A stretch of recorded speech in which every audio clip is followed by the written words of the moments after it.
A man killed in South LA on Halloween night is the son of a former rap executive and alleged former gang leader. 34-year-old Jabari Henley is the son of Eugene Henley, better known as Big U. Eugene Henley once managed Nipsey Hussle and is alleged to be the former leader of the Rollin 60s Crips gang. Police say Jabari was shot and killed near Figueroa and 69th Street after he walked up to a vehicle and someone inside opened fire before driving off. Police say his father's gang ties are a major part of the investigation. The story exploding out of Los Angeles right now is one of the darkest, most politically charged, and most uncomfortable cases the streets have seen in years. When news broke that the son of a respected figure tied to the Rollin 60s community was backdoored and killed inside a South LA smoke shop, the entire city froze. The streets didn't just whisper, they erupted. Word traveled from Crenshaw to Inglewood, from South Central to social media timelines across the nation. But what pushed this story into full-blown chaos was one detail that nobody thought they'd ever hear. Members of the Rollin 60s were allegedly present when the situation went down, yet no one has been arrested. That mix, pain, politics, loyalty, betrayal, and unanswered questions, is exactly why this situation is spiraling into one of the most controversial stories in LA street history. The smoke shop, now shut down and boarded up, has become the symbol of a moment nobody understands but everybody is talking about. The timeline, the people inside, the motive, the silence after the fact. Every piece of this story feels like it was ripped straight out of a street documentary that got too real too fast. My house in it. Hey, hop the fence and did some whole shit. They somewhere over there. Yo, blue. Right here. Check. Just give me a second.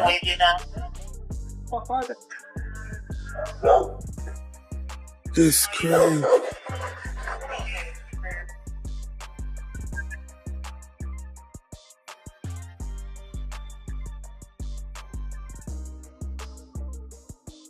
It's crazy. It's weird snitching. Like.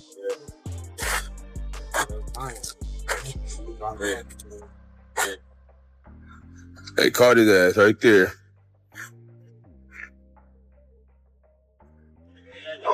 Hey, I don't know. They got him right there. He got that all black on. Yeah, Carlos, again.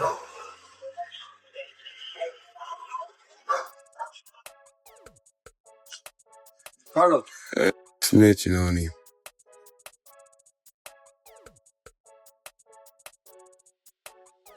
From the moment the news hit, the first reaction wasn't shock, it was suspicion. The streets immediately said something felt off.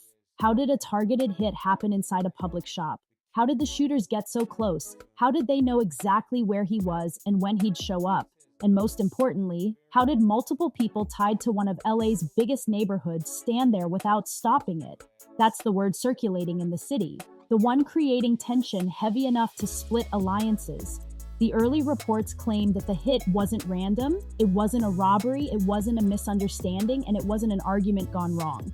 This had planning behind it. From the angle of the attack to the timing of the escape, analysts who understand LA's street patterns say this was a calculated move from someone close enough to know his routine. And that's exactly why people online and in the community are calling this a backdoor situation. Because in street terms, that phrase doesn't just mean betrayal, it means betrayal by somebody close. And that's why LA is boiling.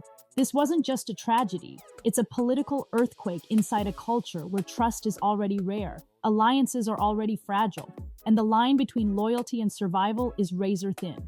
The fact that no arrests have been made only pours gasoline on the situation. People inside the neighborhood want answers, outsiders want explanations, and families want justice. But instead, the case is wrapped in silence, uncertainty, and a level of tension that could reshape everything around it. This isn't some simple street beef. This is deeper, way deeper. And the deeper the city digs, the messier the truth becomes. Chargers linebacker Deion Henley playing with a heavy heart today after his brother was shot and killed in South LA. They do quick snap and pressures coming, and Henley takes him down.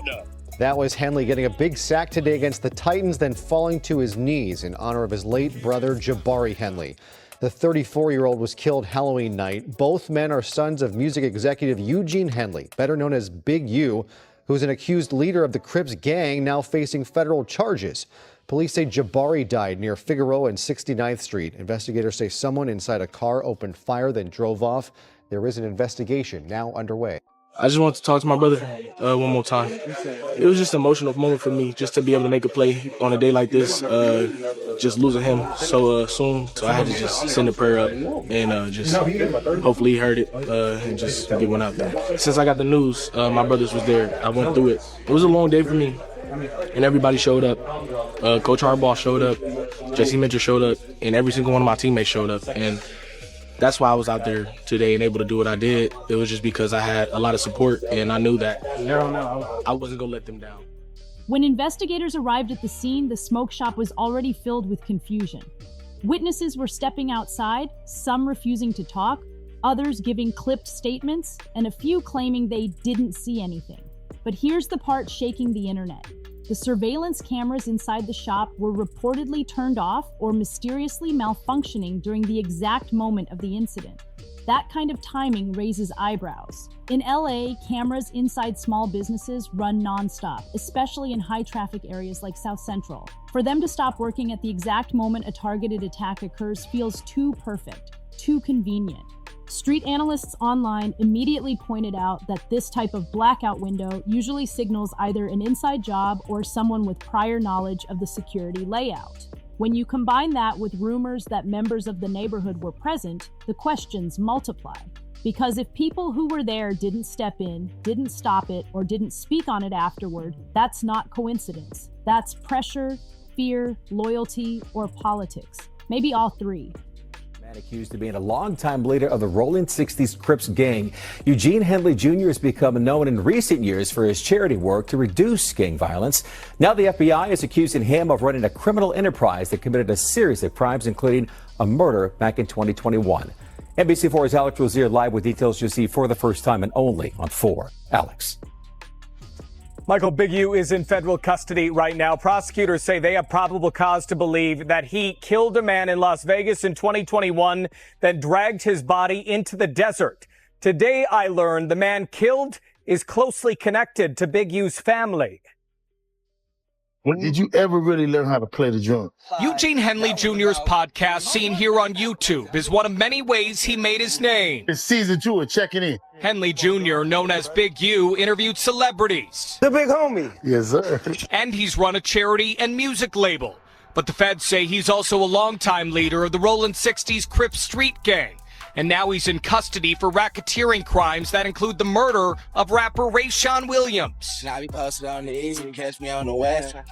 Court papers say Williams, seen here on Instagram, was an artist for Big U's label Unique Music. And in 2021, prosecutors say Williams wrote a song, quote, dissing Big U. Documents say Big U then kidnapped and murdered Williams in Las Vegas in retaliation for perceived disrespect.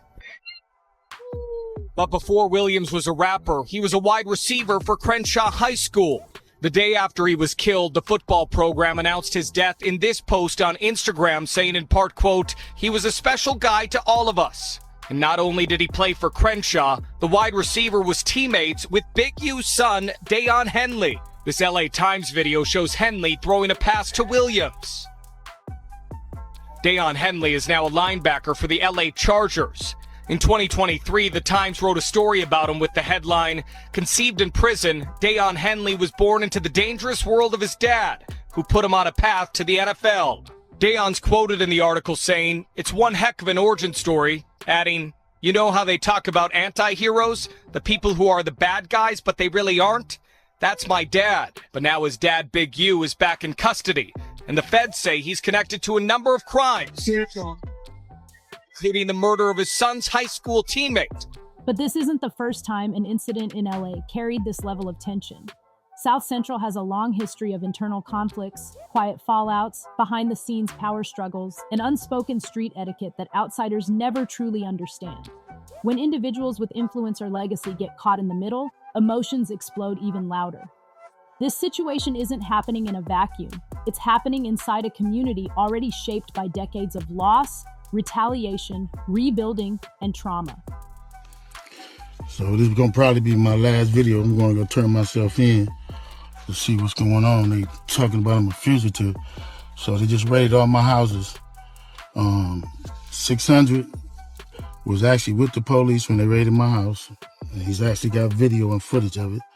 So y'all know what y'all dealing with. And I just want to say this to y'all. When they raided my houses and my property, they was asking about whack. Whack, loose cannon, 600, and this internet stuff. All of y'all foul. All y'all who be sending shit around the internet, all y'all who be promoting and listening to what these niggas saying, all y'all giving these likes and hidden likes, all y'all supporting this. All y'all guilty of this fuck shit.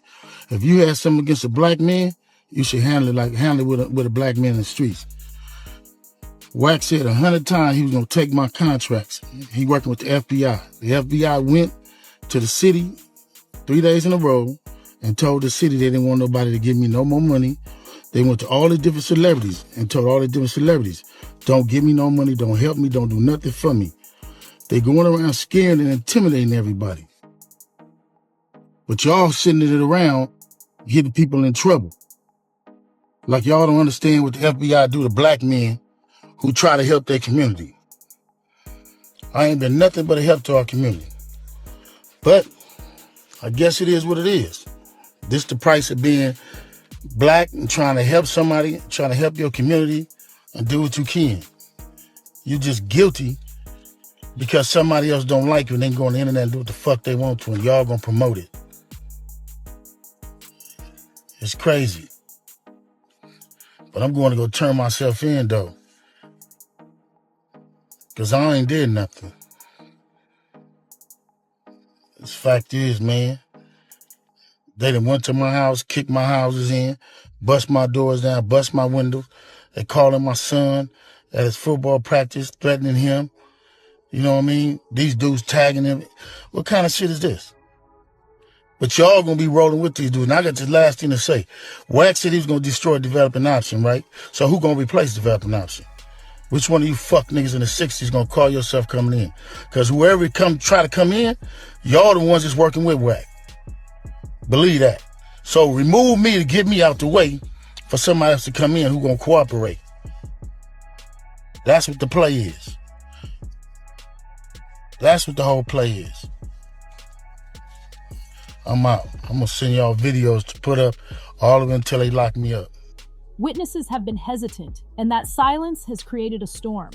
Online commentators, bloggers, and independent reporters are digging deeper, trying to piece together timelines. Some claim the son had enemies. Others say it was jealousy. Others say it was political. And others believe it was tied to power shifts within the neighborhood. But none of these theories are confirmed. They're reflections of how chaotic and unclear the situation remains. Complicating things even more is that the attack happened inside a business, a publicly accessible location. That means whoever carried it out wasn't worried about cameras, witnesses, or consequences. That type of boldness only shows up when someone believes they're protected, either by silence or by fear. This has ignited conversations across LA about loyalty. What does loyalty really mean when situations like this happen? How does a community protect itself when betrayal comes from angles nobody expects? How do you balance respect with accountability?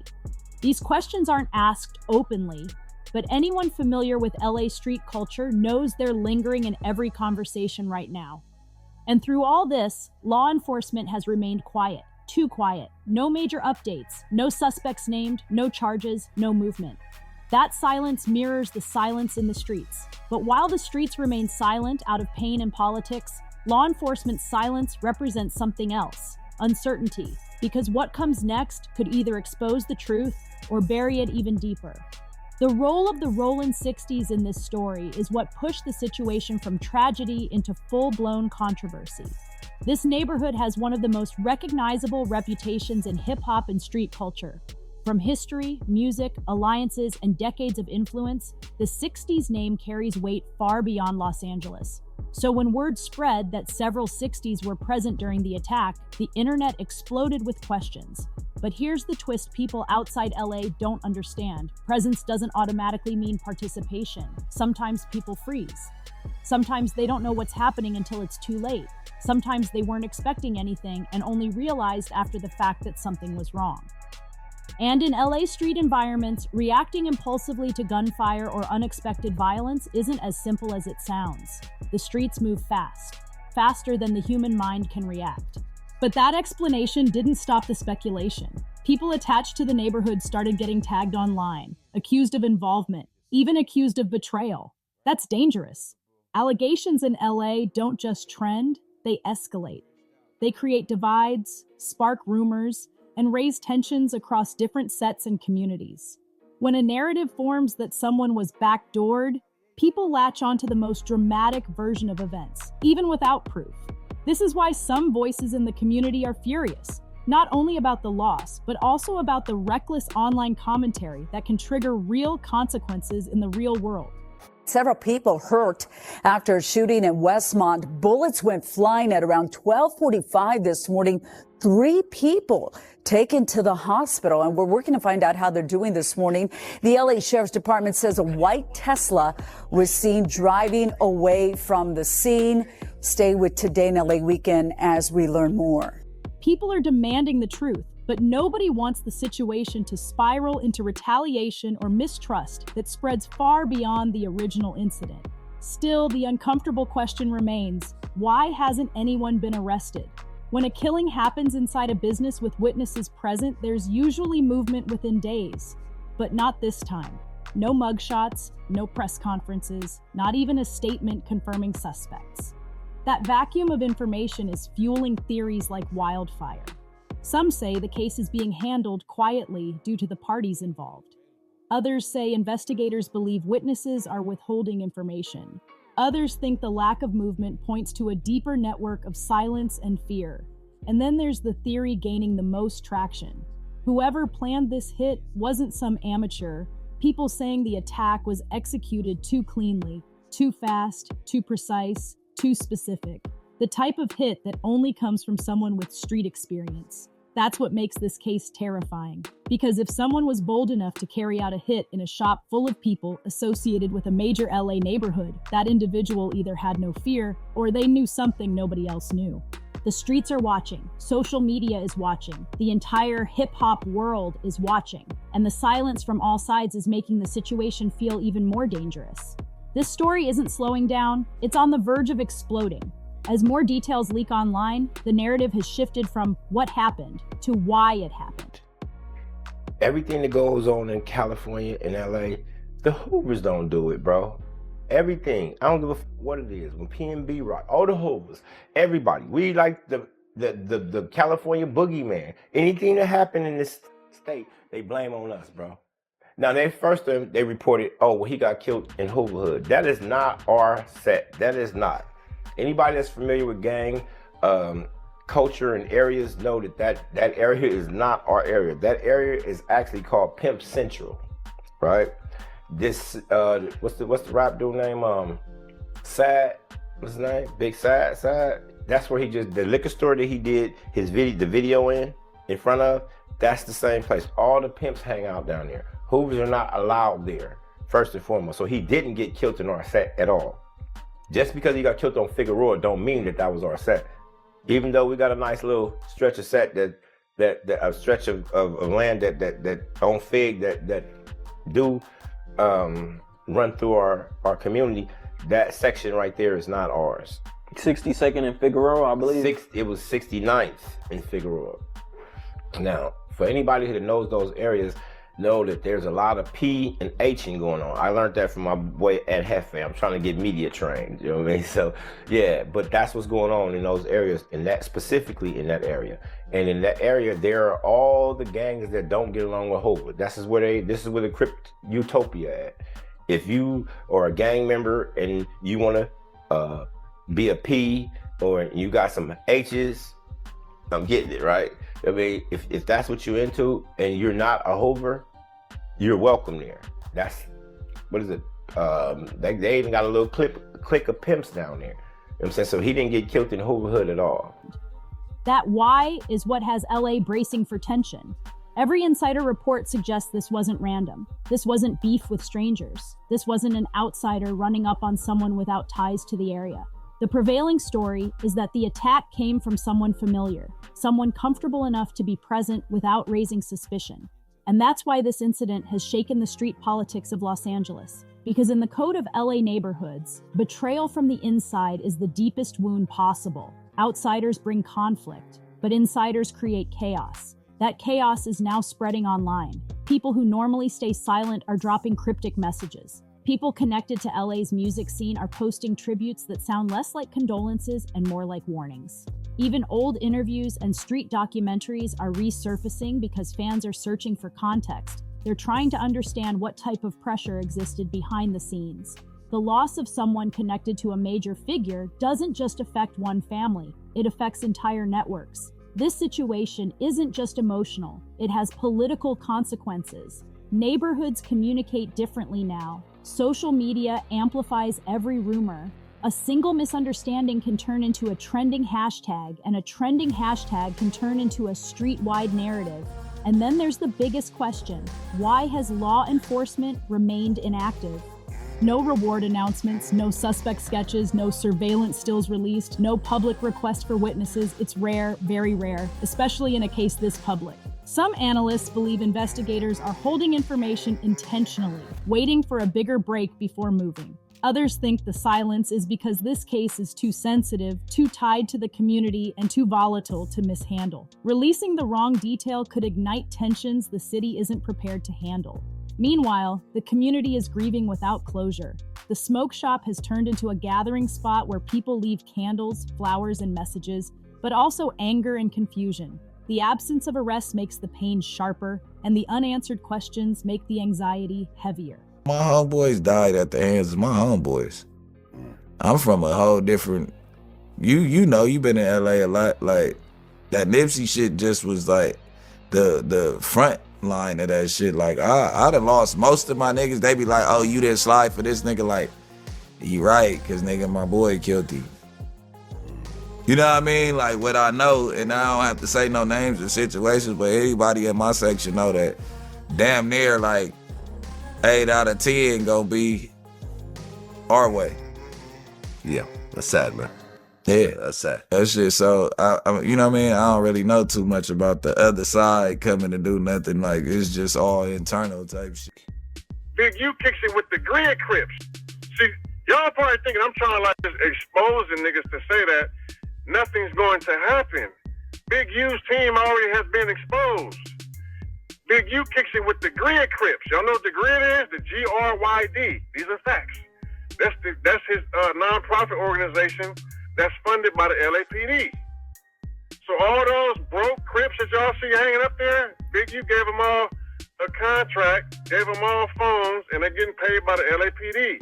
They're busters. They're not even really considered Crips no more. So that's why I'm joking with him saying, oh, the Grid not gonna slide? Because that's who Jabari was up there with. He FaceTiming. Yeah, I mean, what else am I doing? Ain't nothing gonna happen, bro. His whole team is Grid workers. Jabari FaceTimed me from the Grid on Crenshaw and Slauson. His brother worked for the Grid.